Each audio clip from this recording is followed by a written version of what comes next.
Because it's impossible to prove that restaurants using gutter oil just for cleaning out their gutters, right? Like, it's not even suspicious. I cannot emphasize this enough. It's a legal requirement. You find gutter oil by testing cooking oil. So with the borders now back open, there's a new batch of foreigners in China. And so I think maybe predictably, there's now this new spate of videos out there showing what's allegedly the collection of gutter oil. So let's just take a look at one real quick. You'll see what I mean.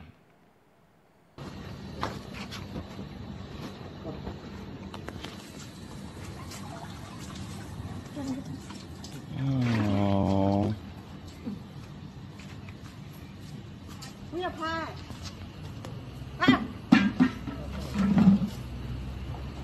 不要拍这是中国，你不能告诉我不能拍。啊！在路上所有的都可以拍。我就告诉你，就是我不在乎你说什么，这是中国，在路上所有都可以拍，这是中国的条例。你觉得我不知道中国的规则吗？我不知道中国的条例吗？这是特别恶心的事。送公司的。我不在乎。你们去！我就告诉你，你们两个就是垃圾。你和一个狗一样，你不是个人，你是个猴子。猴子，你可以给人吃这样的油？去你妈！我希望你明天死。我几个倒嘞！你是垃圾，你们出！你觉得我没有抖音，我没有小红书，我会给每一个人看你是谁。你出你妈！操你！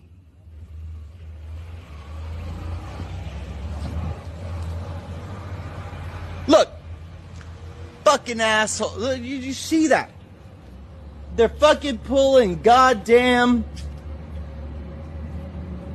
他们从这里拿着油，所以可以给人吃。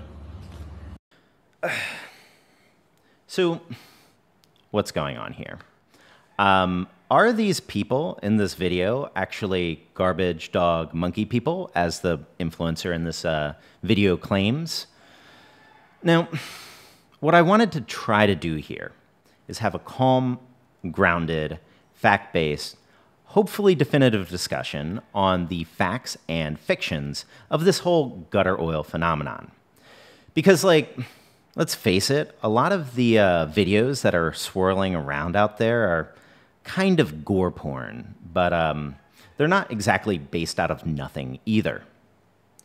Now, in case you don't know me, I guess I should probably be a little bit upfront about who I am and my personal background and biases. Because whenever you try to have a calm, fact-based discussion on China-related issues here on YouTube, I think it's practically a guarantee that 40% of the comments are going to call me an American imperialist dog, and the remaining 60% are going to call me some sort of CCP communist shill pig. Now, generally speaking, I'm pretty comfortable in my skin as a pig dog, but what you're watching here is a Chinese cooking channel. I like Chinese food. I like Chinese restaurants. We have friends in the industry. So this is going to bias my thinking in a certain direction. So definitely do feel free to take what I'm saying here with a grain of salt. But at the very least, I think what I can be is upfront. I can teach you the context of what you're seeing. I can teach you the basic history of food regulation in China as it pertains to oil. And I can also teach you what waste oil management in restaurants looks like today in 2024 in both ideal and not so ideal conditions. So In the 1990s, there was this scandal that broke out in the Chinese F&B industry. The Nanfang Dushibao, they broke open a story that there had been unscrupulous producers that had been collecting waste oil from hotels in Guangzhou and transporting it to the urban village of Liede in the Tianhe district for reprocessing.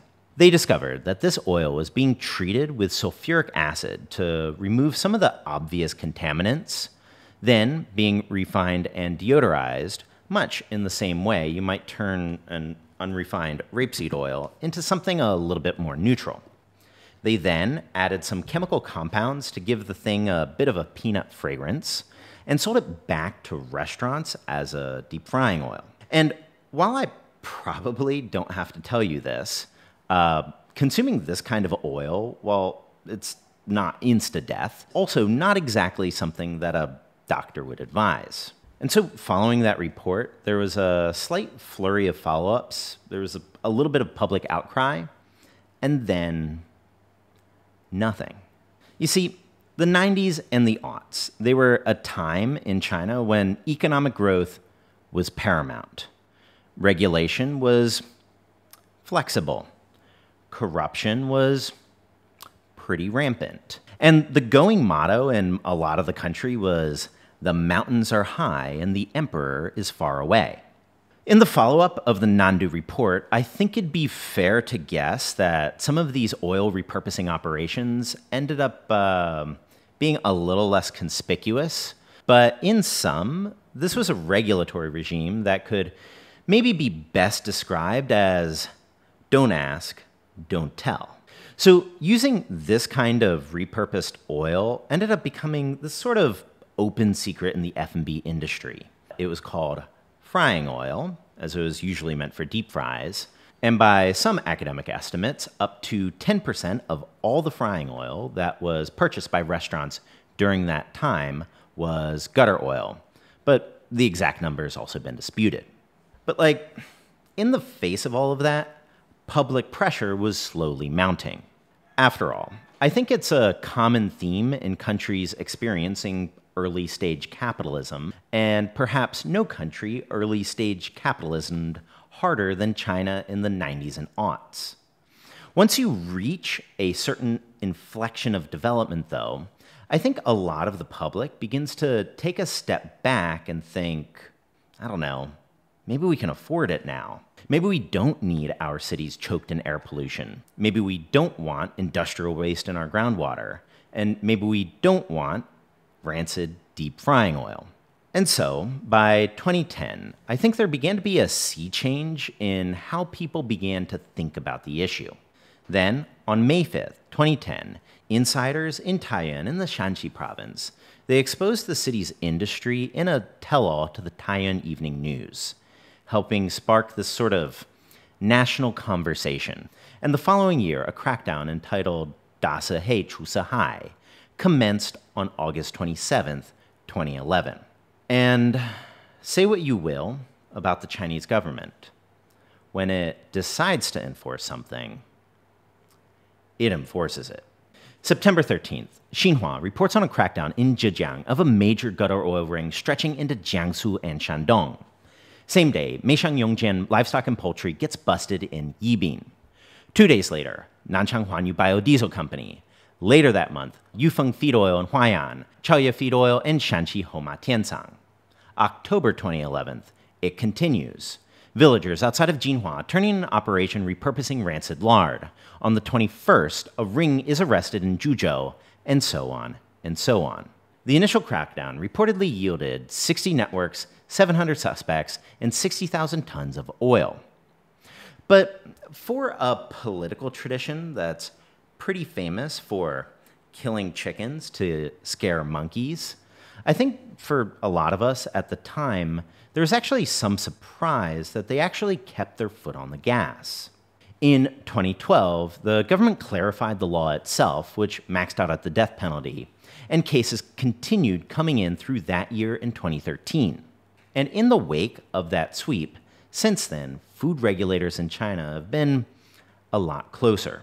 Now, I'm not going to sit here and blow sunshine up your ass and tell you that China today has zero problems. But anyone with even a cursory understanding of what the industry was like pre-2012 and post-2012 could tell you the difference.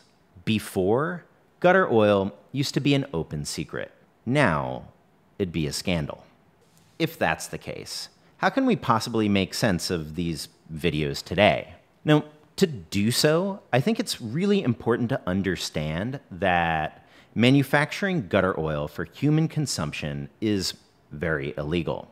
But collecting, manufacturing, and even selling it to restaurants is not. Now, that's gonna seem counterintuitive, but I promise that it makes a ton of sense. You see, restaurants have an oil problem. Now, when I say that, I'm sure your brain immediately goes to the deep fryer, and that is a thing, but it goes deeper than that. Like, even washing stuff. When you wash a dish at home, there's gonna be like a thin smear of oil on that plate, and when you wash it, that oil is gonna rinse and drain down into your sink. Now, cooking for yourself, it's not a problem. But then multiply that by 300. And further, in the sake of being honest, Chinese restaurants aren't exactly known for their judicious use of oil.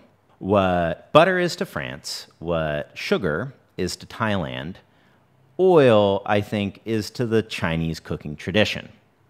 Now, as a cooking channel, I always kind of try to reassure people, like, listen, you're not actually consuming all of that oil. It's more of a medium for flavor, and a lot of it is actually going to settle at the bottom of the plate. You won't eat it, and you'll just wash it off. But again, now multiply that by 300. So what do you do? Now, first, what I want to do is I want to outline the system as it exists today in 2024 in its ideal form, as you might see it practiced in nicer restaurants, chains, hotels, hospitals, this kind of thing. Then I want to show you what would happen in a less ideal world and how it can break down.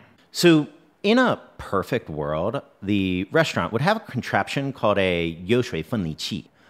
What they are, basically these freestanding grease traps with an interceptor for solids. What it does is it separates the waste into the solids, the liquids, and the oils. The liquids can go down into the sewer, and oils and solids then get sent off to an F&B waste collection company.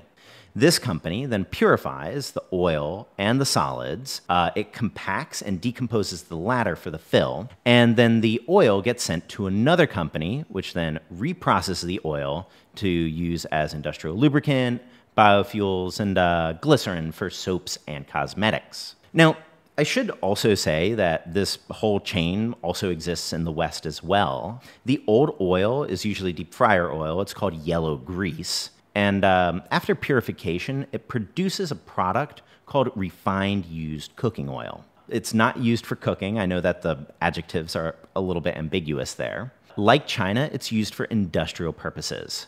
But anyway, this is the stuff that the government's promoting. Chef Wang Gang has a nice video on the topic over on Bilibili, but it admittedly presents a bit of an idealized process. Because I think we all know that the very best food in China isn't in some chain restaurant or hotel, but instead deep inside of an urban village run by a sweaty dude in a tank top smoking a cigarette that is probably not ServSafe certified. So what are they doing with their oil?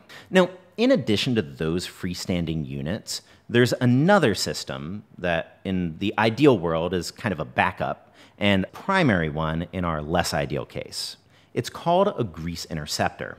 This is a large tank that's installed outside of restaurants in between their drains and the city's sewer system. And basically what it does is it traps oil so that it doesn't hit the system. Now, there's a couple different designs here, but maybe the most common in China, maybe given the admittedly oily nature of a lot of Chinese restaurant cooking, is this sort of multi-compartment deal. The first compartment will end up having this sludgy, solid buildup of grease that's just garbage. Then the liquid is going to flow down under a barrier known as a baffle into a second compartment. And there's going to be liquid oil that rises to the top. And that stuff is often pure enough that it can then be sold off to recyclers. So if you're a random stall, shirtless dude, urban village, the process would probably look a little bit more like this. Garbage would just go to the bin to get collected by the city. Liquids would then get strained, go down the drain, and get handled by the grease interceptor. Now, legally, in China, it's the restaurant's responsibility to maintain their grease interceptor. Because if a bunch of grease overflows into the system, it can really cause a mess very fast, and it's also a fire hazard. So you've got a couple options. You can pay a company or the city with some fancy machinery to pump it. That's what a lot of restaurants do. But you can also clear it yourself. And, you know, it's China. You can also call up a couple of random dudes in a van to do it for you on the cheap. As to what happens to the oil then is one of three things. First, the oil can follow that idealized recycling process that we just talked about. Or, less ideal, but also far from unheard of, the oil can also be dumped or burned. So now let's go back to these people in the unmarked van in the video. What are we watching here? Now, I think there's a generous way to look at this and also an ungenerous way. The generous theory would be that these people are actually totally legitimate. They're just people that the restaurant's paying to clear their interceptor. Very possible. But if that's the case, I think they'd probably be a little bit more defiant in the face of a drunk foreigner at 2 a.m. So I think there's also another explanation. So if you've been around China at all, or Southeast Asia, or India, you've probably seen this. People that comb through garbage looking for cans and bottles in order to make a handful of yuan to recycle. It's hard work, and in my opinion, it's in the public interest, but it's admittedly kind of unseemly, and in a lot of places in China, the practice has actually been outlawed. But in a country where a tofu rice can cost you 8 kwai, I mean, a big pile of bottles, like, that's a meal. And if you look at a lot of these oil recycling companies these days, they advertise that they will take anything. If you're a random YouTuber with a bunch of leftover deep frying oil, they'll take it. So you're an enterprising couple with a hungry kid. You know that a lot of restaurants don't clear their grease interceptors as often as they should. Now, it's totally illegal for some rando to just go up to a sewer and pop it open at 2 a.m., but it's also not that illegal. And with a van, you could move pretty fast. So you could clear out the grease interceptor, sell it to an oil recycling company, and maybe you won't get rich, but it might be enough to buy your kid a tofu rice.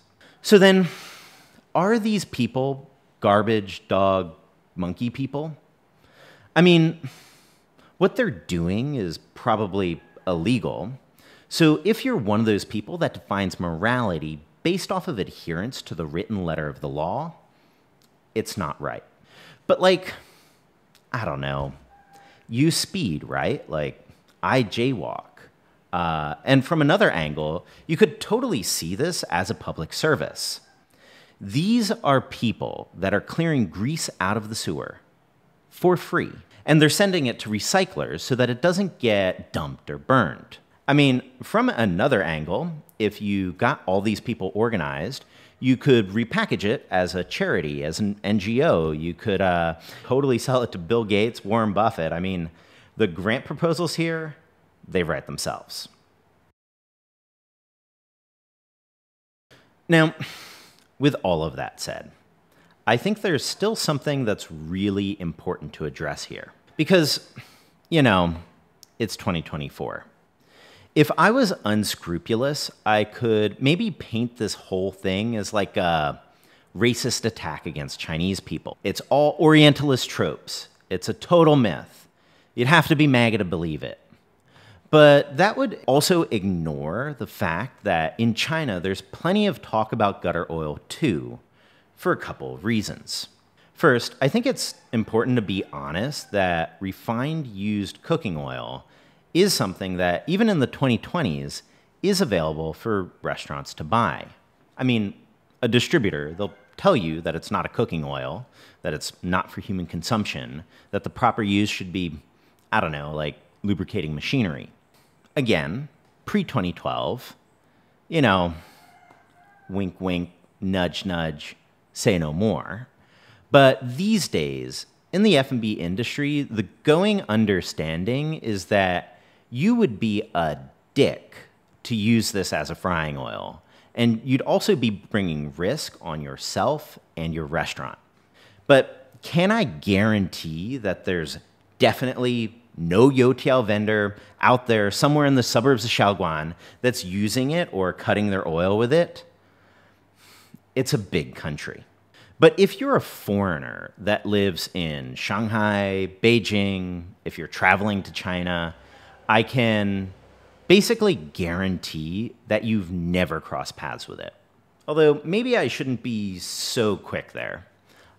Because in China, there's different grades of oil depending on the purity. So this stuff, the famous brands that you're using in your home kitchen, this is category 1. But there are also generic oils that are less pure, that are category 2, still don't have a health risk, but they're cheaper and can be seen quite often in a restaurant setting.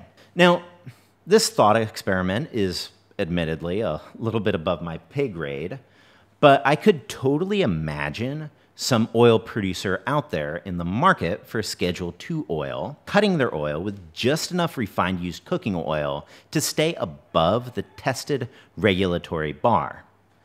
But like, at that point, I think it would probably be worth asking, like, what would we even be angry about? There's no health risk. It'd just be recycling. Though, sure, ick factor's there. And on the topic of ick factor, I think that we should also be honest that when it comes to this genre of internet video, you know, influencer gets grossed out at grease trap, foreigners are far from the only name in the game. There's also these practically identical videos taken by Chinese people. Because when these videos go viral on Xiaohongshu or whatever, the case isn't referred to the Shichang Jinjuju, it's referred to the Huanjingju, and the restaurant is totally investigated for whether they've been responsible enough in cleaning out their grease interceptors. Because it's impossible to prove that restaurants using gutter oil just for cleaning out their gutters, right? Like, it's not even suspicious. I cannot emphasize this enough. It's a legal requirement. You find gutter oil by testing cooking oil. And then the last reason that I think you still see this term, digoyo, in the public consciousness is that, I don't know, maybe I'm getting a little bit old. 2012 isn't that long ago, but it's also not exactly yesterday. It seems like, especially the younger generation, a lot of people are using this term digoyo, gutter oil, interchangeably with laoyo, or old oil. Now, for the unaware, some restaurants, they'll reuse and repurpose their used cooking oil, particularly their deep frying oil. Now, this is a practice that you can see in some restaurants throughout the world. In China, there's regulations on the books since that fateful 2011 governing this kind of stuff. In Shanghai, for example, the oil needs to either be treated regularly or swapped out every 1 to 3 days. But like, it's regulation. For a lot of business owners out there, the calculus is often A, you see how much compliance would cost you, B, you see how high the fine is, and C, you estimate your probability of getting caught. If A is less than B times C, the reality is a certain hunk of restaurant owners, they might push the oil a little bit, especially if the restaurant's not that busy. Not everybody, but Definitely some. So then you might naturally ask, how can you ever be at ease? How can you know that a restaurant is on day 1 of their frying oil and not day 5? And the reality there is you can't. That's life. There's risk. You drive a car, you cross the street, you drink a beer. What you do is you manage your risk. You drive slowly, you look both ways, you don't drink a 12er every night. In China, there's a cultural understanding that if you want to eat healthy, you need to cook for yourself. Like wine or beer, restaurant food is great, but every meal makes you an alcoholic. So if you happen to live in China, I know that Meituan is super convenient, but do learn to cook. And as an extra tip, the more serious a restaurant is about their food quality, all things equal, the more serious they seem to be about their food safety quality. So maybe you can think twice about that random ghost kitchen, but even then, I mean, day 5 oil is not going to be the end of the world once every 5 days or so. And for peace of mind, you can always wash it down with a beer.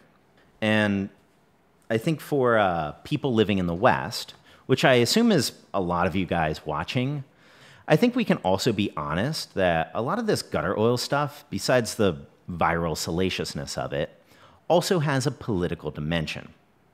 Because one of the core bedrocks of Western political thought is the importance of free speech and an independent press. The original scandal was broken by Nandu, and the 1990s were really the high watermark of investigative journalism in China. Caijing, Nanfangxi, these were titans. And in the aughts, and even more so in the tens, these institutions were reined in and their independence was dialed back significantly. So I think for a lot of you guys watching, the natural Western chain of thought would be something like, how can I believe you, Mr. YouTuber? How can you even know what's going on without the same kind of ecosystem? And even though I really like China as a place, it's a fair point. How can I know? What sources can I actually trust, and to what degree? These are basic questions that educated people in China need to ask themselves all the time. But I think it's a little like the Pastafarian response to Pascal's wager. Just because some things are kind of unknowable doesn't mean that it's then reasonable to then just believe some random shit in its place. And in the West, there are a lot of grifters out there in the random shit dealing business. Because if you believe something wildly off about China, if you're sitting there in your basement in America, it's costless. You don't have to weigh the deliciousness of the hot pot with the probability of the crummy oil. It doesn't matter if you wrongly believe that there's some giant social credit system. It doesn't affect you. You don't live there. You don't have any skin in the game. And so to maybe circle back to that original drunk influencer, what I will give him, actually, is this. He, at the very least, has or had some skin in the game. In light of a lot of things that we discussed in this video, I think we all agree that he doesn't come across great. But he is in China, and he's presumably also plugged into the English language internet. So from his perspective, these people weren't just breaking some minor law. They were poisoning people. They were poisoning his friends, his neighbors. They're killing people. Now, I'm sure that he's gotten some backlash. His Douyin account's now gone. I'd guess his life's worse off now than when it started. But I also can't actually help but kind of feel for the dude. Because he only believed what a lot of you watching this video right now believed, and maybe even helped spread on social media. So in light of all of that, if I can leave you with one idea, with one rule of thumb that I personally try to follow, it's this. While our modern, fragmented, social media-driven information landscape isn't quite as epistemologically uncertain as something state-dominated like China's is, in some ways, I think the situations actually sort of rhyme. So be very careful accepting arguments if you don't personally have skin in the game one way or another. If something does not affect your life, there's no imperative need for you to develop an opinion.